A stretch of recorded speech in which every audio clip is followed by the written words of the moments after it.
Alright, so it's been a couple weeks.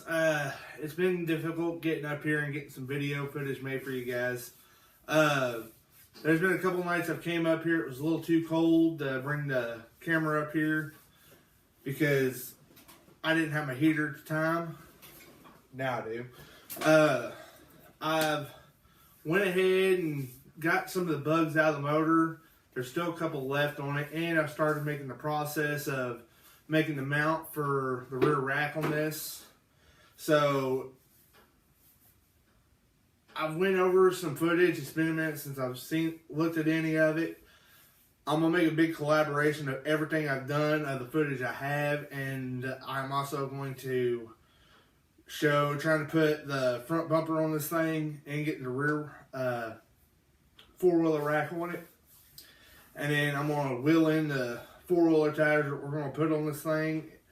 And I've got the throttle cable hooked up now. I've got the kill switch and everything good on this. So it's just a matter of being able to get everything for you guys to see. So hopefully after this footage here, I'll be able to post another video for you guys. So we'll see how it all goes. Okay, so we can see how I did the exhaust. So I used the stock pipe right in here. And then what I did was I capped this end off right here and drilled a hole in here, the same diameter as this pipe, and teed into it. That way we could just run a couple elbows down and throw out the exhaust right here. Next, we're going to be getting the foot cable here tied into the throttle leakage. If you see it right back in there, it's a little wing nut thing right there in the center of it, right in there. And then I started it up and found that we had an oil leak. And the oil leak was coming from this bolt right here. This is originally where the oil pressure sensor used to be.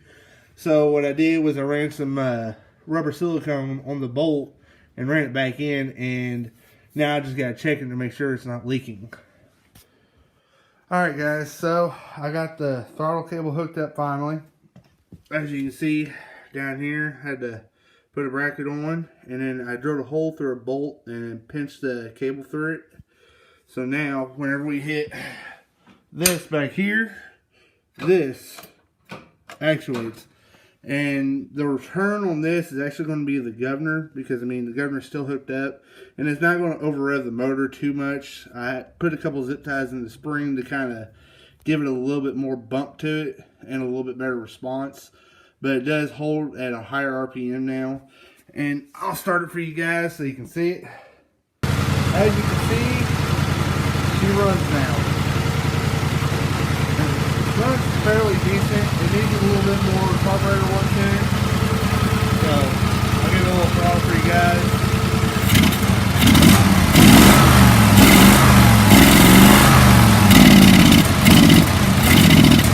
Here where it's struggling.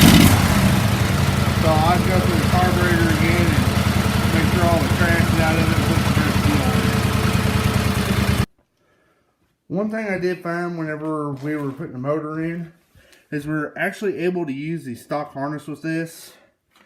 The only critter that doesn't belong is this guy right here, which is what would normally go around to the oil pressure sensor, and since we're no longer using that, we'll be able to cut him away and it will be all pretty well done. That's all the time I got for tonight, guys. As you can see, I use some square stock to make up a brace for this back part. I drilled 3 holes in it because I really don't want to weld this to the mower. I want to be able to take it off when I want. And also, if I want to add anything in the future, I've also got mounting tabs on the four-wheeler rack so we can do this. All I used was some just standard 3/8 bolts with some nylon nuts on it and just bolted it in. And hopefully we're going to set him right up in there where that center hole is. It's going to be mounted right about flush with it, and hopefully it's going to come out to be about like this after it's all said and done. I think that this will be pretty cool going through the woods. On the front here, the only thing we got to do is on this bracket, there's 2 holes on each side of it. Now all we got to do is, I don't know if you can get up in there and see, we'll be able to run it right here across this framing. So all I got to do is drill 2 holes, maybe 4. That way we can get this thing mounted up on there. And then I'll show you guys what I did after I get it mounted up. I went ahead and fixed the seat. As we can see now, it doesn't want to flop completely back like it was. The only thing I did was underneath, I used the 2 stock holes whenever I first mounted this seat on here. But I took the covering off of the seat and the padding out so I could access the metal part of the seat. And I ran 2 bolts in the front to keep it kind of stationary. That way, when you're going through the woods or you're on the track, you're not going to fall right off of it. Okay guys, so I've got everything on. I got the crash bar in the front, or brush guard, whatever you want to call it. This is how we mounted it up. Just 2 9/16 bolts, and I drilled through the frame and bolted this bar in. If you come here to the back, here's our 4-wheeler tires we decided to go with. Pretty aggressive tire for the application of the mower, but it'll work.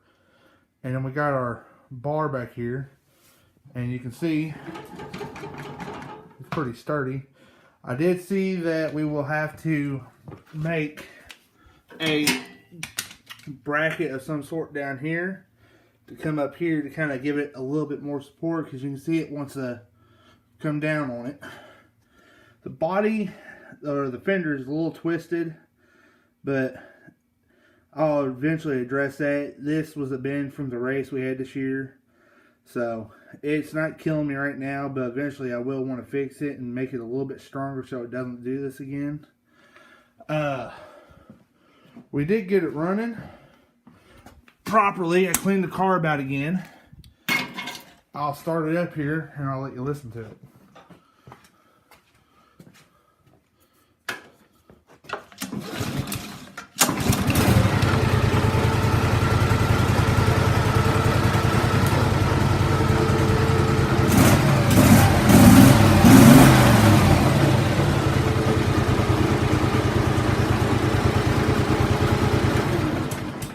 It helps to have a little bit of fresh gas in it. Next, I want to do a little bit of a run around with this and see how it does. But next time we get into this mower, we'll be building our front axle to be a little bit more stiffer. And like I said, where those spindles give out, I just don't want that to happen to me when I'm in the woods or when I'm racing. We will have to make a return for our carburetor. I might have to get like a barb fitting or something and drill into the tank a little bit and put it in there. Then again, I might just put a catch can. I don't exactly know what I want to do yet. Shoot me some ideas. What would you guys like to see on it? What else do you think I should do? Okay guys, that's going to wrap it up for this video. It's been a long 3 weeks trying to get this one together. Shoot me some comments. Tell me what you guys want to see. Maybe there's some questions y'all have. Maybe I have the answers to them. What I would love to do in the future, I would love to put a 200cc on this, like the shifter cart motors or like the mini 4-wheelers or that era, like the Wildfire motors. If you guys got any ideas of what I could do, possibly, you know, things I haven't thought of, like people out there doing, you know, wicked things that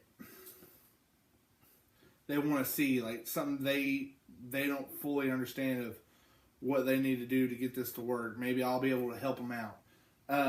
Maybe I'll even put it on a video and build it myself, just so I can show how that's done. This mower is entitled the War Machine for a reason. I kind of got the idea of the marvels of Iron Man, especially with his first suit that he built, and later on, his buddy Rhodey would and thus call it War Machine, which is kind of ironic. My first race mower I ever built was Iron Man, just because it was red and I put gold in it, because everyone was like, "Ooh, that looks like Iron Man." I was like, "Ooh, this would be cool to have this little sidekick to it." But it was always different. He was always doing other things, which is what I want this mower to be able to do. I'm going to be getting Iron Man up here. It's got a couple things I got to get done to it. I'm going to have to step down the pulleys a little bit. It wasn't right for race week. As far as what materials I use on this mower, it's just stuff I have laying around, guys. If I go to the junkyard every now and then, if I see something that's like, "Ooh, cool," I might be able to use that on a mower. I'll grab it and just do that. I don't exactly know what parts these are right now. Once I start buying parts, I will link them in the description below. But as far as that is right now, I'll be able to, I could get you guys adapters and stuff for the motors, for the hubs, and the pulleys from Tractor Supply. But as far as, extensive parts like carburetors and other stuff like that, I haven't quite done yet. So whenever I start doing that, I'll let you guys know what I'm using. So Iron Man's going to be the next one, and then after that, I'm going to get my drag mower out. It's got a 185 Kawasaki Bayou 4-wheeler engine on it, shaft driven. Let you guys see what that's all about. I'll probably have just one video of going over what all I've done to that mower by itself. I've got a go-kart that I have a differential axle in it rather than a straight axle like most people will do, but it's just for my family. I don't, no need to have dual wheel rotation whenever it's just a little 5-6 year old on it with his mother or his brother, or even when I'm driving it with them. Don't need to be fast. But I have one other go-kart. I have a 17 horse Briggs on it. I need to get a 40 series torque converter put on it. It's going to be a bit of a drifting cart for the yard. As far as that, if you guys got anything you want to see, just comment below. Hit the subscribe button. Hit the bell for whenever my new videos come on. Hopefully it won't take me 3 weeks to get the next video out, but I promise there's going to be plenty more to come. This is Wesley at New Age Builds. Thank God.